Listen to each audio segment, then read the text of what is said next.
નિલદીપ, હું તને શું કહું, મંદિરનો માહોલ છે, ઓકે ગમે એ ઘરાક આવે ને પાછું ન જવું જોઈએ. ચાની સલાહ કર, સોડાની સલાહ કર, પણ આવું ન જોઈએ. અચ્છા ભાઈ સેમસંગ નો S26 જોઈએ છે, મળી જશે ભાઈ. કેસ ઉપર લેવો કે લોન ઉપર? લોન ઉપર. મોહિતભાઈ લોગિન નાખજો ને. લાવો ડોક્યુમેન્ટ. ઓલું પૂરતો ખરા સોડા પીવી કે ચા? સોડાનું કર નાખે. તમારે સોડા પીવી કે ચા ભાઈ? ના ના ભાઈ કાંઈ નથી જોતું. અરે યાર ભાઈને કઈ નથી પીવું તો શું કામ ફોર્સ કરો છો? અરે યાર સેટ તો ખરા થઈ ગયા. એક કામ કરો સ્પ્રાઇટ મગવી લ્યો.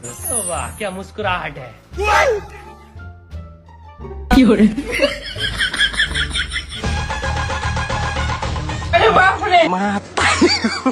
અલા ભાઈ મારી લોન તો કરી દ્યો. લોન તો રિજેક્ટ થયો તમારી. નિલદીપ, 100 રૂપિયા તારા થયા અને મોહિત 50 રૂપિયા તારા થયા.